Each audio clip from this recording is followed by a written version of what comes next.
Major funding for KPBS Evening Edition has been made possible in part by Bill Howe Family of Companies, providing San Diego with plumbing, heating, and air restoration, flood and remodeling services for over 40 years. Call 1-800-BILL-HOWE or visit billhowe.com. And by the Conrad Trebas Foundation, Darlene Marcos Shiley, and by the following.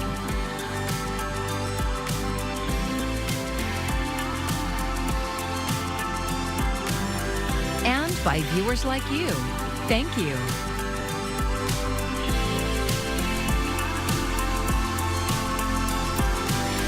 New developments tonight in the sexual assault case against former San Diego supervisor Nathan Fletcher. Thanks for joining us. I'm Maya Tripolsi. A new court filing includes text messages that undermine the allegations made by Fletcher's accuser. KPBS investigative reporter Amita Sharma has more on what they say.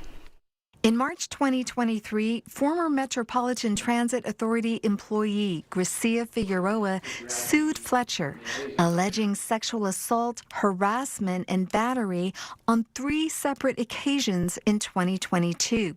She says he kissed her and groped her, but in text messages to a friend, Figueroa indicated that those encounters were makeout sessions. This, according to new documents filed by Fletcher's lawyers last week. The filing includes many texts between Figueroa and her friend Danielle Radin during the months in which she alleges Fletcher assaulted her. The filing shows that in a text threat to Radin, Figueroa described her thoughts and feelings about the first encounter. In one text, she said she told Fletcher, quote, no kissing because they would be working together. In a later text, she said, quote, I feel like I just came out of the wildest dream I could have had. And IDK, how to feel about it. Oh my God, it was great, but at the same time, it felt so wrong. I have no words. The same day as another alleged encounter, the filing shows Figueroa texting Radin with 5 OMGs, followed by, quote, we just had a heavy makeout sesh. WTF. Fletcher has consistently denied Figueroa's claims of assault, saying the interactions were consensual. Figueroa declined comment. Her lawyer, John Holcomb, did not respond to a request for comment. Fletcher's lawyer, Sam Sherman, said the texts were devastating to Figueroa's case. I think they completely eviscerate any claim that Figueroa has that she suffered any sexual assault or sexual harassment at the hands of Nathan Fletcher. They show that at each turn she welcomed this behavior. In March, Fletcher filed a cross-complaint accusing Figueroa of defamation. Amita Sharma, KPBS News. You can read a detailed account of the new court filing on our website, kpbs.org. Today was the first day on the job for San Diego's new fire chief. Robert Logan was sworn in over the weekend as the 19th fire chief to lead San Diego's fire rescue department. Mayor Todd Gloria nominated Logan to lead the fire department in June from a pool of 70 other candidates. Logan is a lifelong San Diegan with nearly 25 years of service, including as a deputy fire chief overseeing special operations. It's amazing. It's not something that I came in the fire service to strive for. My goal was always just to be the best at whatever position I was in, and that led to people pushing me up the ladder. And then sometimes they pushed me into positions that I didn't want to be in, but it actually made me better, and it got me to where I am today. So the feeling is absolutely amazing. And Chief Logan's other accomplishments include co-founding Lincoln High School's fire protection program. He's also an active member of Women in Fire, which is a national organization that helps advance and empower women in fire and emergency services. Well, we're dealing with some slightly cooler weather at night, but there is some heat during the day. In fact, temperatures rising just a little bit here over the next couple of days through Tuesday and Wednesday, especially for the interior. Tonight, though, a quiet night for us. There will be some low clouds that return late at night along the coast, not so much inland, but overall, the heat is building through Tuesday as high pressure is relatively strong. Some areas will be as many as 10 degrees above the historical averages. We'll tell you how high we go in just a bit. A suspected cyber attack is causing operational headaches at Seattle-Tacoma International Airport. As Laura Aguirre explains, cybersecurity experts warn these attacks could be test runs for something bigger. Very, very, very busy. The line has been constant. Frustratingly long lines and baggage backups after a suspected weekend cyber attack spilled into the work week at Washington's Seattle-Tacoma International Airport.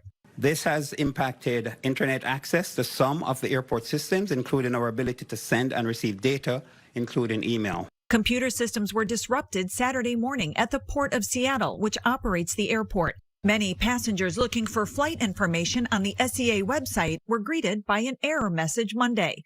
Officials are reassuring travelers that key safety measures are online. The airport security systems remain intact.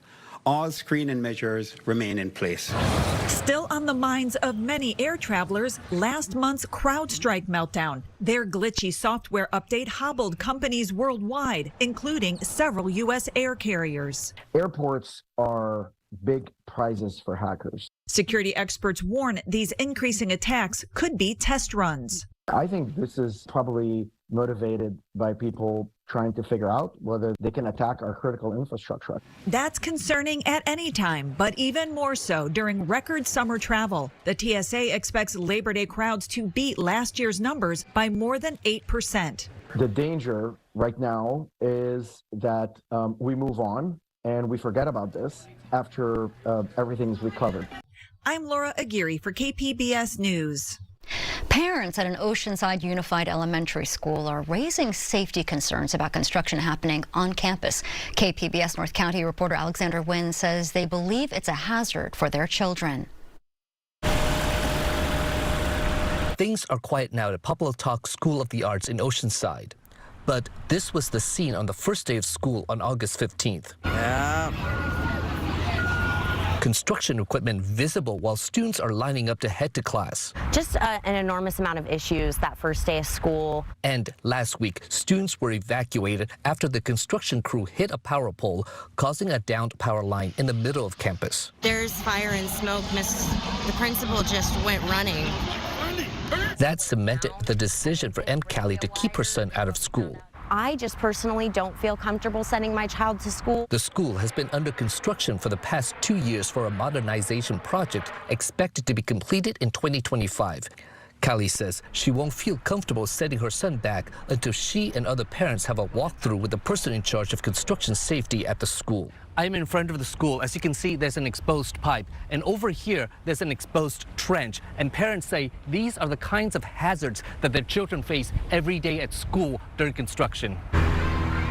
Kirsten Branley says parents already have anxiety sending their children to school. Having construction, it's even more of an issue as far as health-wise, hazards, safety, fire, all of that. She says the school lacks shade structures to keep students cool outside on hot days. I'm dark-skinned, she's light-skinned, so she always gets sunburns. In an email sent to parents last Friday, Oceanside Unified School District says it's added more temporary canopies for shade, and the construction crew meets daily to review safety procedures to ensure students' safety. A district spokesperson declined to do an on-camera interview but says the district is working with parents to address their concerns. Still, Callie says until she sees improvements, she will continue to keep her son home from school. Alexander Wynn, KPBS News. Now that most students are back in the classroom, a local leader is joining Governor Newsom's call to limit cell phone use during school hours. County Supervisor Tara Lawson-Remer is set to introduce a pair of proposals at tomorrow's Board of Supervisors meeting. The proposals aim to support local school districts in developing and implementing cell phone policies through grants and partnership opportunities. Supporters say such policies help protect students from the harmful effects of social media on their mental health. It's time for parents and educators and policymakers to step in and set healthy boundaries. Our students' success will in large measure depend in the future on how they engage with technology, and it's our job to make data-informed decisions about how, when, and under what conditions they develop that vital and hopefully healthy and productive relationship with technology. The county grants and partnerships can provide some schools in District 3 the chance to purchase mobile phone pouches, lockers, or pocket holders to test their effectiveness. A new California grant program is boosting mental health support in schools. KPBS health reporter Heidi DeMarco says certified wellness coaches will help address the rise in students' mental health issues. Wagenheim Middle School in Mira Mesa has a wellness corner. 8th grader Caleb Coleman has used it a few times. So whenever I'm having problems, maybe at school with teachers or at home maybe, it's nice to just, take a minute and relax. Coleman says at his previous school, there was only one counselor. They were always busy, so I could never talk to them. Once I came here in 6th grade, I was able to talk to all 3 of them, so I was able to feel much more open and seek help. Last school year, California's student-to-counselor ratio was 464 students to every one counselor. That's nearly double what the American School Counselor Association recommends. To address the shortage, state grants are helping pay for wellness coaches for one school year. San Diego Unified School District will hire 10 wellness coaches. Danielle Ogden is one of them. What they mostly come in for in my particular cluster is a lot of anxiety, stress, time management, lack of motivation. There's depression, suicide ideation. Principal Matt Fallon says Wagenheim will share a wellness coach with 2 neighboring schools. There are times in which counselors aren't available. So having a wellness coach here would help maintain a consistent offering of support for all of our kids. The state invested $338 million to develop the program. The wellness coaches will work under the guidance of school professionals and clinicians. Fallon says the school plans to expand its wellness corner into an empty classroom to give students more space and mental health resources. If you or someone you know are having thoughts of suicide, you can call the Suicide and Crisis Lifeline at 988. Heidi DeMarco, KPBS News. Parents in Lakeside are pushing back against a plan to build cement silos on a property near an elementary school. A company applied for a permit to build the silos at a property on Lakeside Avenue, which is about a 9-minute walk from Lakeside Farms Elementary School. Our media partner KGTV spoke to a parent who says she's worried about the impact that these silos will have on her daughter's health. Me personally, if this goes through, I'm not comfortable with my kids continuing school here. I'm very blessed. I have very healthy children, but that's not to say that the long-term effects of inhaling toxins can't contribute to a health issue in the future. Permits are approved by the San Diego Air Pollution Control District. They sent a letter to residents who live within 1,000 feet of the proposed site, stating that the project is expected to operate in compliance with all rules and regulations.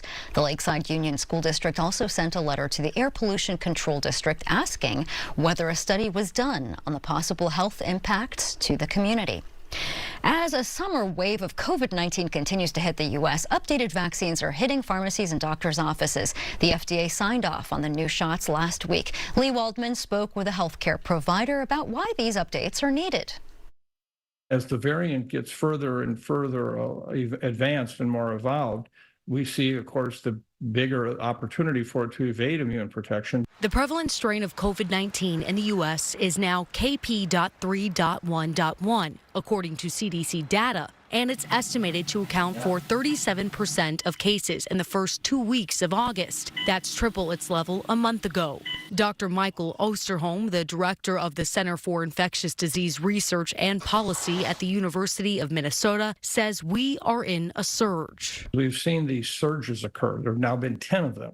And on contrary to popular belief, they're not tied to one season. He explains the surges are tied to new variants of COVID and waning immunity, which is why updated vaccinations are important. Anyone here who has not had vaccines since the middle of June, have been infected since that time, should surely get another dose of this new vaccine. The CDC recommended in June that everyone over 6 months old receive both an updated COVID-19 vaccine and a flu shot this year. Thursday, the FDA said people 5 and older are eligible to get an updated vaccine as long as it's been 2 months since their last dose. We hope that people will avail themselves to those because they can surely do a lot to keep people from developing serious illness, hospitalizations, and deaths. In New York, I'm Lee Waldman reporting.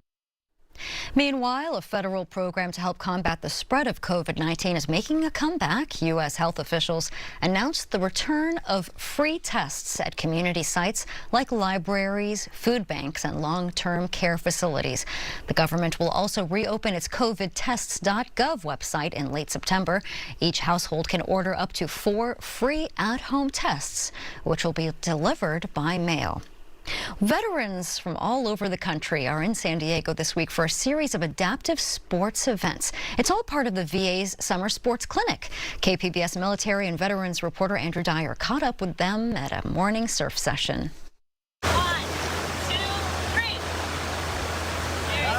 It's Navy veteran Miguel Navarro's second year surfing in San Diego at the sports clinic, and he's already come a long way. Navarro uses a wheelchair, and last year he surfed on his belly. This year, he's sitting atop the board and riding in. And it's so much better because now I can really see where I'm going and feel the acceleration. It's almost like back riding on a motorcycle again. Navarro is one of 120 veterans in town this week for the sports clinic. It started early this morning with surfing at La Jolla Shores. All the participants are veterans with disabilities whose rehabilitation will benefit from adaptive sports. They'll surf, sail, kayak, cycle, and practice yoga and meditation. Sharif El-Nahal is the VA Undersecretary for Health. He says the benefits of the clinic go beyond just exposing veterans to new experiences. And what the vets tell me is that when they come to events like this, it's actually the permanent and lasting bonds that they're making with other vets that last them into the future and encourages them to keep going with these sports, which is not only great for their physical health, but also their mental health and their sense of belonging with their fellow vets. Adaptive surfing looks a little different for each person. After a safety and training brief, teams of coaches help each veteran into the water. Everyone catches wave after wave. It's Navarro's favorite event, but he admits it can be daunting getting into the water.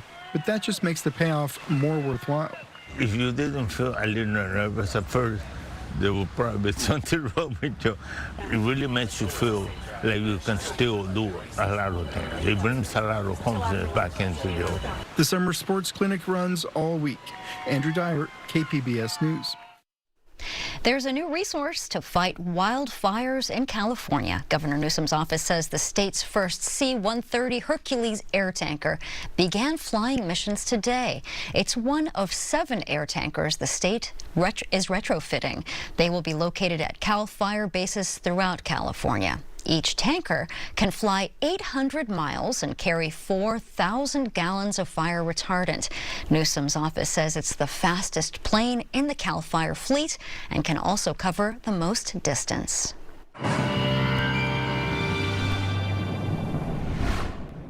The big story over the next few days will involve some inland heat. Temperatures rising quite a bit, and we're back into the triple digits and a few degrees above 100 for some of the inland deserts. We're going to find a little bit of relief later this week. We'll show you the 5-day forecast in just a bit. And there are those perennial low clouds each morning near the coast. So we're going to see some of that tonight, back down to 67, and it will be pretty comfortable along the coastline. The heat's really building into the interior as the strengthening zone of high pressure drifts inland. But again, the Pacific is a pretty decent refrigerator for us to keep the coast a bit cooler. Inland areas will be as many as 10 degrees above the historical averages. We expect to stay dry out there. Low clouds in the morning. By afternoon, we're drier and brighter in the lower part of the atmosphere, so we're going to see that sunshine reach the beaches once again. Inland, though, 108 in Borrego Springs this Tuesday. The heat is on. 94 in Ramona, Escondido, 90 degrees, El Cajon, 90. So there is some pretty good heat here, late summer heat across much of the interior. And you have to get way east into places near Tucson and up into the Four Corners region to find spotty showers and thunderstorms. So we're going to stay dry here locally. For the coastal forecast, you can see still pretty warm. Some areas near the coast as warm as 82 this Tuesday afternoon. We're going to see that back down mid-70s by the end of the week, and there will be some pretty good relief out there. Inland areas 90 this Tuesday, back to 82 and 81 by Thursday and Friday. So a pretty marked decrease in temperatures after we get through this hot Tuesday. Saturday looks nice. Into the mountains we go. Not much of a thunderstorm chance anywhere around here. A good deal of sunshine. There will be some degree of fire danger whenever the breeze picks up. Not a terribly windy time, but mid-70s for Tuesday, back to the low 70s for Thursday and Friday. And in the deserts, this is where we feel it the most for sure. 108 Tuesday, 107 Wednesday, backing down to around 104, 105 Thursday, Friday, and Saturday. For AccuWeather, I'm Jeff Cornish for KPBS News. I'm Amna Nawaz. Tonight on the News Hour, in the wake of the Democratic National Convention, will Kamala Harris see a bounce in her poll numbers? That's coming up at 7 after Evening Edition on KPBS. And here's a look at what we're working on for tomorrow in the KPBS newsroom. NPR's Morning Edition will have an examination of how manhood is being portrayed in the presidential race. And KPBS Midday Edition is discussing pain management for IUDs as well as progress in the reproductive justice movement. A program at the Mesa Rim Climbing Center in Mission Valley is connecting experienced adaptive climbers with newcomers to the sport. Reporter Scott Rodd and video journalist Carlos Castillo produced this story for KPBS's ongoing series on volunteering. Adaptive climbing is rock climbing, but in your own unique way. Whatever your disability is.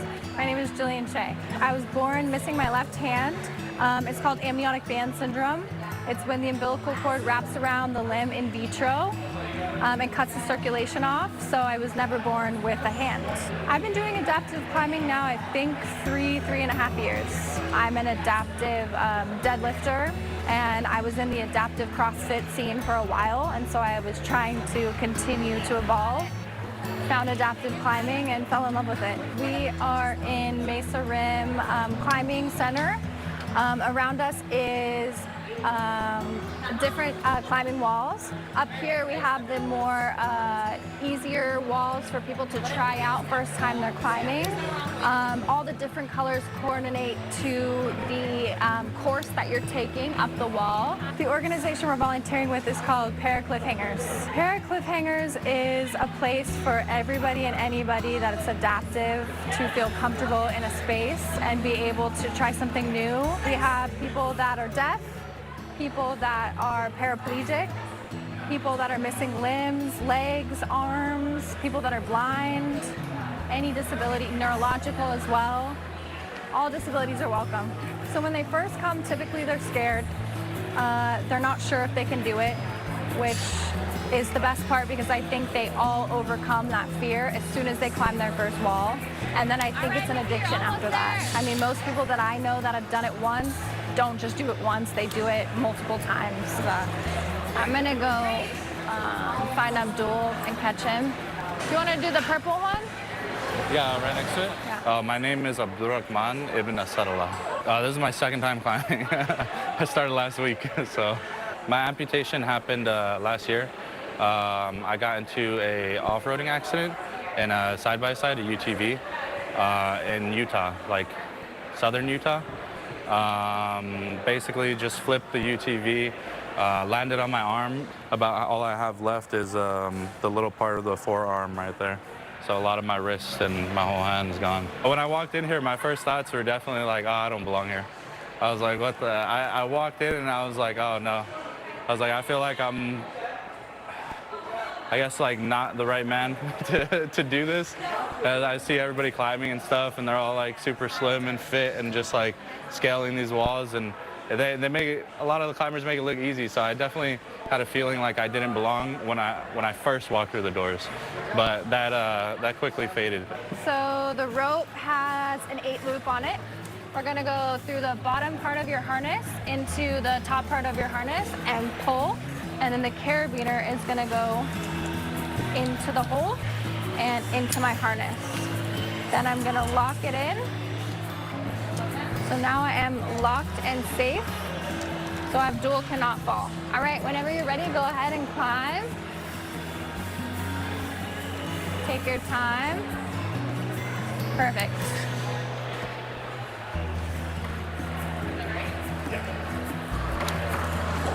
You got it? So in the beginning, when I first got my injury, I was very much on the couch for like 4 months after I got out of the hospital. So really my goal coming here is to get up off the couch and stay active and, you know, use as much of my limbs as I possibly can. You know, I think I use my arm here climbing, like my residual limb. I think I use it here climbing more than I do in my day-to-day life. So the real goal is just to stay fit and, you know, keep pushing. There you go. Grab with that elbow. Perfect. Perfect. You got it. You got it. You're so close. So I started the chapter of the Paracliffhangers in San Diego about a year ago. My name is John O'Lewis. I'm the Adaptive Program Supervisor here at Mesa Rim in Mission Valley. Having volunteers that have disabilities themselves is a really important thing that we have, because representation is a big part of what draws people in and why people want to come back. What I see from a lot of climbers is a boost, not just in their physical performance, but in their confidence off of the wall. It's something that I've seen time and time again, is people's ability to feel comfortable trying new things and problem solving outside of climbing is increased, because people have almost like an innate barrier breaking that they're doing within themselves. Good job. That's a hard one. The grips are not fun.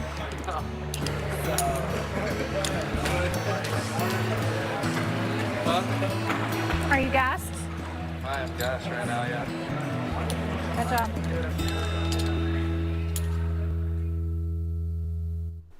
And that terrific story was produced by Scott Rod and Carlos Castillo. You can find tonight's stories on our website, kpbs.org. Thanks for joining us. I'm Maya Trabulsi. Good night. Major funding for KPBS Evening Edition has been made possible in part by Bill Howe Family of Companies, providing San Diego with plumbing, heating, and air restoration, flood and remodeling services for over 40 years. Call 1-800-BILL-HOWE or visit billhowe.com.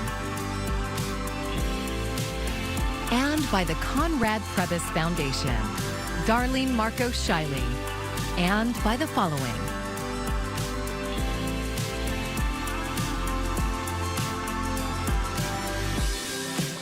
and by viewers like you. Thank you.